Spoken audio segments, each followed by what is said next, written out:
जय Shri Radhe Krishna. I hope आप सब लोग बहुत अच्छे होंगे। चलिए भगवत प्राप्ति की चर्चा को आगे बढ़ाएंगे कि श्री कृष्ण क्या कहते हैं भगवत प्राप्ति में। तो यहाँ पर श्री कृष्ण से अर्जुन ने कुछ प्रश्न पूछे हैं, जिन प्रश्नों का उत्तर श्री कृष्ण दे रहे हैं इस अध्याय में। वो जो प्रश्न हैं वो बहुत ही महत्वपूर्ण हैं आपके और हमारे सबके जीवन के लिए, क्योंकि अर्जुन ने यहाँ पर जो प्रश्न पूछे हैं वो प्रश्न आपके और हमारे जीवन में इसलिए महत्वपूर्ण हैं क्योंकि वो हमारे भी जीवन से जुड़े हुए हैं।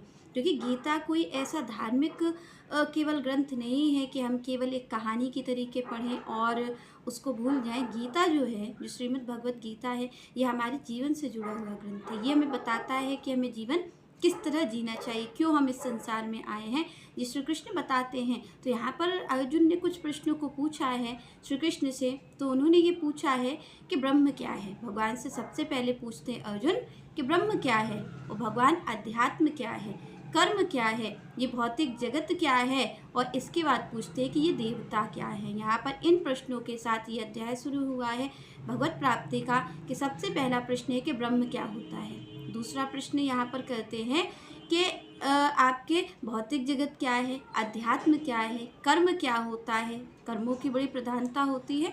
तो अर्जुन पूछ रहे हैं कि ये कर्म क्या होता है, भौतिक जगत क्या होता है, और इसके बाद ये देवता क्या होते हैं। तो यहाँ पर इन प्रश्नों से शुरू हुआ। तो अर्जुन यहाँ पर हाथ जोड़ करके पूछ रहे हैं श्री कृष्ण से कि हमें इन प्रश्नों के उत्तर दे दीजिए। तो यहाँ पर अर्जुन ने कहा, किम तद ब्रह्म किम अध्यात्म किम कर्म पुरुषोत्तम अधिभूतम च किम प्रोक्त अधिदेवम किम मुच्यते। यहाँ पर अर्जुन ने ये प्रश्न पूछे हैं कि क्या है।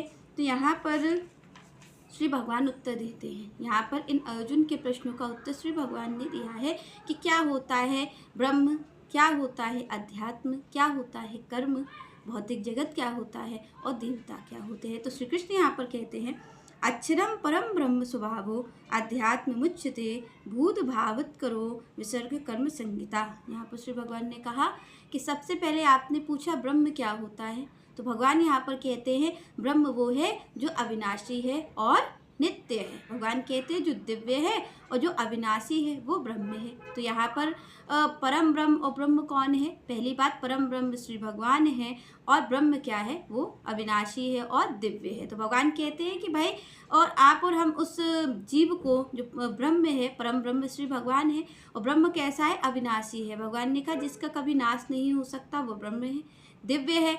तो यहाँ पर आप और हम और आगे पूछते हैं, जैसे कि आप और हम कहते हैं कि भाई ये व्यक्ति मर जाएगा या हम मर जाएंगे। तो यहाँ पर भगवान स्पष्ट रूप से कह दे रहे हैं कि जो ब्रह्म है, जो आपके हमारे अंदर सबके अंदर बैठा हुआ है, जिसके होने से ही आप और हम लोग जिंदा हैं।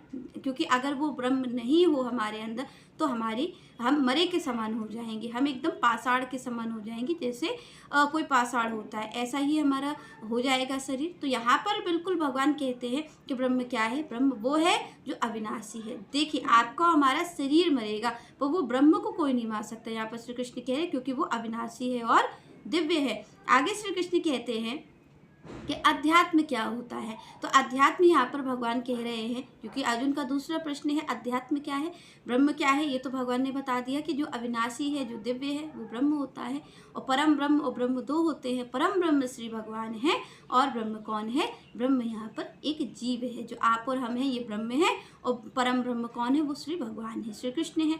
आगे यहाँ पर हुआ दूसरा प्रश्न जो होता है अर्जुन का, वो होता है कि अध्यात्म क्या है। तो अध्यात्म को भगवान कहते हैं कि जो ब्रह्म है, जो जीव है, इसकी स्वाभाविक स्थिति ही अध्यात्म है। भगवान यहाँ पर कहते हैं कि क्या है अध्यात्म, इसकी स्वाभाविक स्थिति। क्योंकि भगवान कहते हैं कि भाई इसकी दो स्थिति होती हैं।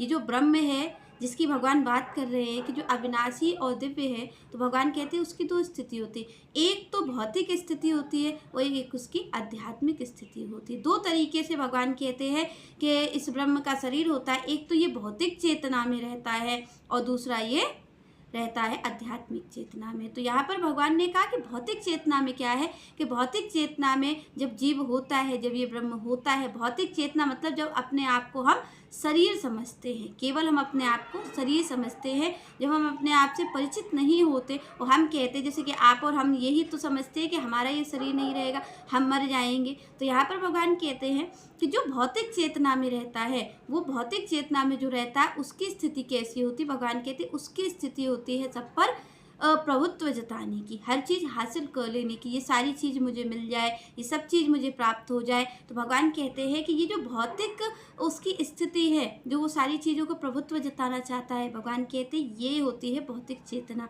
और आध्यात्मिक चेतना क्या होती है? तो भगवान कहते हैं आध्यात्मिक चेतना वो होती है जब वो श्री कृष्ण की प्राप्ति करना चाहता है, जब वो भगवान का भजन करना चाहता है। तो भगवान कहते हैं इस तरीके से जीव को दो शरीर प्राप्त होते हैं।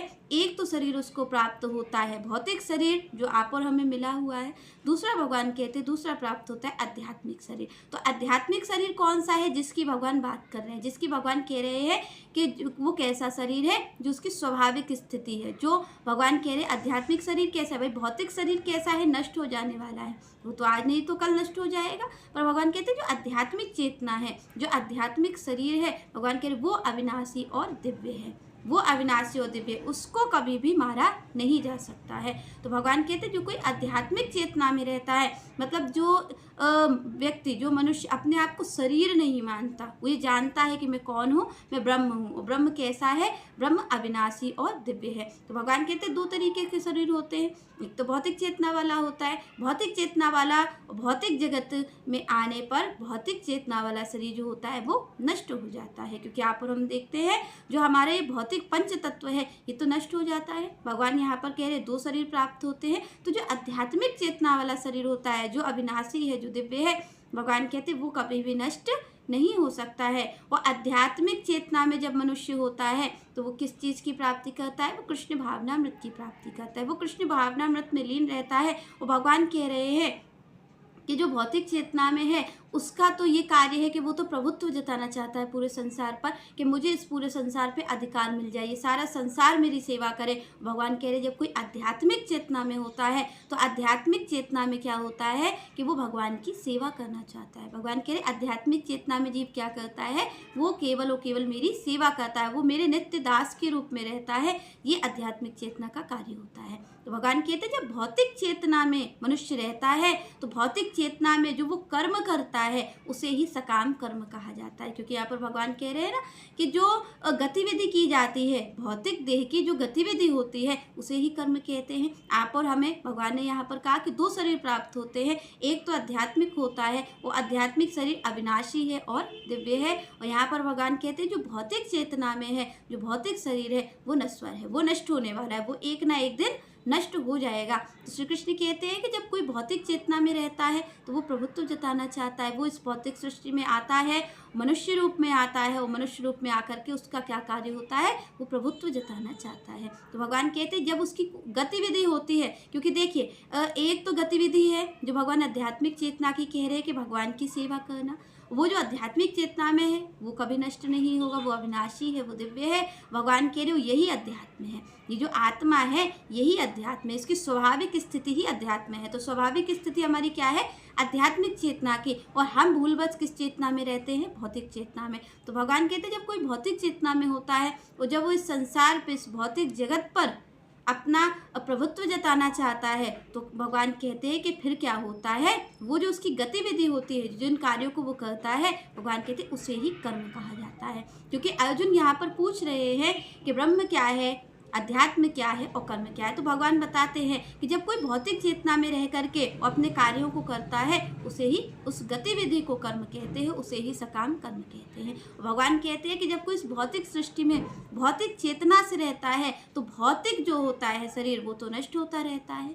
तो भगवान कहते हैं जब वो भौतिक शरीर नष्ट होता है तो उसे अनेकों शरीर धारण करने पड़ते हैं, क्योंकि भाई भौतिक शरीर तो अविनाशी नहीं है, वो तो मरने वाला है। तो श्री कृष्ण कहते हैं जब कोई भौतिक चेतना में होता है तो उसे अन्य शरीरों को धारण करना पड़ता है। कभी वो देवता का शरीर धारण कर लेता है, कभी मनुष्य का शरीर धारण करता है, कभी कोई पशु का शरीर धारण करता है। तो भगवान कहते हैं कि इस तरीके के शरीर उसको धारण करने पड़ते हैं जो भौतिक चेतना में होता है। और भगवान कहते हैं उसको वो मनुष्य रूप में आता है, और जब वो मनुष्य रूप में आता है तो भगवान कहते हैं वो स्वर्ग की प्राप्ति के लिए, जो कि आप और हम भी करते हैं, हम भी कहते हैं हमें स्वर्ग की प्राप्ति होगी। तो भगवान कहते हैं वो जो मनुष्य रूप धारण करके आता है, जो भौतिक चेतना का जीव है, तो भगवान कहते हैं वो अनेकों यज्ञ करता है। वो यज्ञ करने के बाद वो स्वर्ग की प्राप्ति करता है। श्री कृष्ण कह रहे हैं कि भाई वो स्वर्ग की प्राप्ति तो करता है।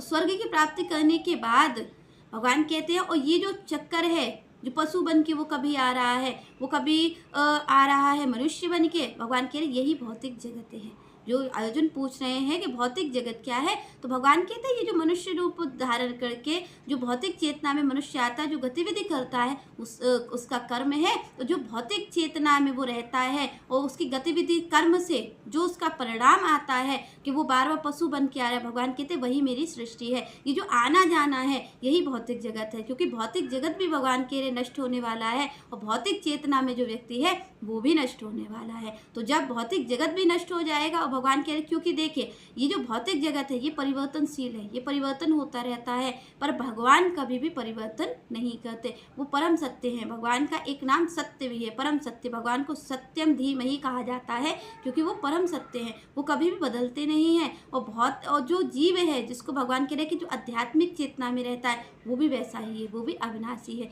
पर यहाँ पर श्री कृष्ण कहते हैं जो भौतिक चेतना में रहता है तो ये भौतिक जगत भी नष्ट होने वाला है और ये भौतिक शरीर भी नष्ट होने वाला है। तो भगवान कहते हैं जो इससे कर्म होते हैं, जो गतिविधि ये मनुष्य करता है, इसको कर्म कहते हैं, और ये जो इसका आना जाना है इसे ही भौतिक जगत कहते हैं। आगे श्री कृष्ण कहते हैं कि जब कोई, क्योंकि यहाँ पर अर्जुन का प्रश्न देवता क्या होते हैं, तो यहाँ पर श्री कृष्ण बताते हैं कि भाई एक मनुष्य देवता कैसे बनता है। तो भगवान कहते हैं क्योंकि भाई वो अपने कर्मों के अनुसार, क्योंकि उसके स्वर्ग की प्राप्ति करनी होती है तो वो यज्ञों को करता है। भगवान कहते हैं उन यज्ञों के पुण्य से वो देवता बन जाता है। वही मनुष्य आप और हम जो हैं, तो भगवान कहते हैं वो अनेक यज्ञों को करता है, उस भौतिक चेतना वाला मनुष्य। तो भगवान कह रहे भौतिक चेतना में जो जीव रहता है, जो ब्रह्म रहता है, भगवान कहते हैं वो बहुत सारे यज्ञों को करता है। उन यज्ञों के पुण्य से भगवान कहते हैं कि वो देवता की देह प्राप्त करता है, वो स्वर्गलोक की प्राप्ति करता है। क्योंकि यहाँ पर एक बात हो गई क्लियर कि देवता क्या है, वो मनुष्य ही देवता है। जो यज्ञों को कर रहा है उस पुण्यों के प्रताप से उसे देवता का शरीर प्राप्त हो रहा है। वगान कहते हैं वो स्वर्गलोक की प्राप्ति करता है, वो देवता बन जाता है जाकर के। वो जैसे ही पुण्य क्षीण होते हैं तो भगवान कहते हैं जब पुण्य क्षीण होते हैं तो वो फिर इसी धरती पर आकर के गिरता है, फिर इसी मनुष्य रूप को धारण करता है, फिर इसी मृत्यु लोक में आके गिरता है। भगवान कहते हैं ये जो आवागमन है इसे ही भौतिक जगत कहा जाता है। जब वो देखिए यहाँ से वो गया, यज्ञ की उसने, उसके पुण्य एकत्रित हुए, पुण्य एकत्रित होकर के उसको देवता की उपाधि मिल गई, वो देवता बन गया जा करके। भगवान कहते देवता तो वो बन गया और अपने, क्योंकि उसने पुण्य किए थे, उन पुण्यों के प्रताप से ही वो देवता बना था। भगवान कहते जैसे ही वो पुण्य क्षीण हो जाते हैं तो पुण्य क्षीण होने के बाद वो फिर इसी सृष्टि में आ गिरता है, फिर इसी मनुष्य रूप को धारण करता है। तो मनुष्य रूप को धारण करता है तो भगवान कहते ये जो चक्र चल रहा है ना, ये जो पूरा चक्र चल रहा है आने और जाने का, भगवान कहते इसे भौतिक जगत कहा जाता है, इसे ही सृष्टि कहा जाता है। आगे श्री कृष्ण कहते हैं कि भाई अब आप ये सोच रहे होंगे कि आखिर ये देवता बन गया, और देवता बन के फिर ये मनुष्य शरीर कैसे धारण करता हो, क्योंकि कोई डायरेक्ट देवता बना है तो देवता बनने के बाद वो मनुष्य कैसे बनेगा। क्योंकि आप और हम जानते हैं कि हम अच्छे कर्म करते हैं उसके बाद हम मनुष्य बनते हैं, और क्योंकि वो देवता बन चुके हैं और देवता से वो मनुष्य बन रहे हैं तो ये प्रक्रिया कैसे होती है। तो श्री कृष्ण कहते हैं कि सबसे पहले क्या होता है कि वो जो देवता बना होता है तो वो, क्योंकि उसके पुण्य क्षीण हो गए हैं, उसे फिर मृत्यु लोक में आना है, उसे फिर मनुष्य बनना है। तो ये मनुष्य बनने की, देवता से मनुष्य बनने की प्रक्रिया कैसे होती है। तो श्री कृष्ण कहते हैं वो सबसे पहले क्या होता है, बारिश के रूप में उतरता है। वो जो देवता बना हुआ मनुष्य है, जो मनुष्य देवता बन गया जा करके, वो अब स्वर्ग लोक से इस मृत्यु लोक में आएगा। तो भगवान कहते हैं वो सबसे पहले कैसे उतरता है, वर्षा के रूप में उतरता है। तो भगवान कहते हैं वर्षा के रूप में उतरता है, और वर्षा से क्या होता है, अन्न उत्पन्न होता है। तो भगवान कहते हैं वो वर्षा के रूप में उतरता है और वो अन्न उत्पन्न करता है। तो जब वो वर्षा के रूप में उतरा उससे अन्न की उत्पत्ति हुई, तो भगवान कहते हैं अन्न उत्पन्न होता है। अन्न के बाद क्या होता है कि वो मनुष्य अन्य को खाता है। पहला वो वर्षा के रूप में उतरा, जो देवता बन गया था जाकर के मनुष्य, वो वर्षा के रूप में उतरता है। वर्षा से अन्न की उत्पत्ति होती है और अन्न उत्पन्न होता है, उस अन्न को मनुष्य खाता है। भगवान कहते हैं मनुष्य खाता है, और मनुष्य के जब वो अन्न को खाता है तो उससे क्या होता है, उससे वीर्य की उत्पत्ति होती है। भगवान कहते हैं जब कोई मनुष्य उस अन्न को खाता है तो उससे क्या होती है, वीर्य की उत्पत्ति होती है। और वीर्य की उत्पत्ति होती है तो भगवान कहते हैं उसके बाद क्या होता है कि वो वीर्य एक स्त्री के गर्भ में जाता है, और जब वो वीर्य उस स्त्री के गर्भ में जाता है तो उससे क्या होता है, उससे एक मनुष्य फिर शरीर धारण करके और इस धरती पर आता है, इस मृत्यु लोक पर आता है। तो भगवान कहते ऐसे एक देवता की प्रक्रिया है मनुष्य बनने की, कि जब वो वीर्य उत्पन्न होता है, वीर्य जब स्त्री के गर्भ में जाता है और गर्भ से एक मनुष्य की उत्पत्ति होती है। आप और हम एक माँ के ही गर्भ से हुए हैं, तो भगवान कहते फिर उसकी मनुष्य रूप में उत्पत्ति होती है। फिर वो इस मनुष्य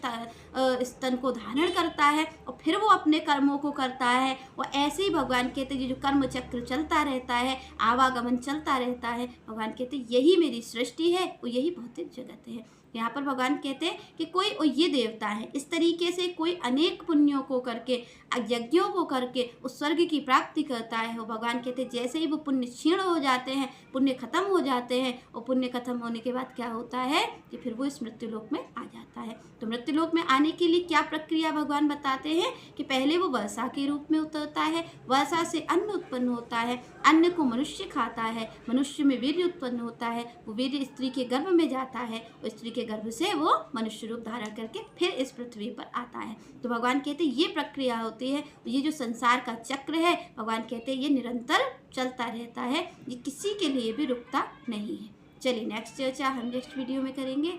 तब तक के लिए जय श्री राधे, जय श्री कृष्ण।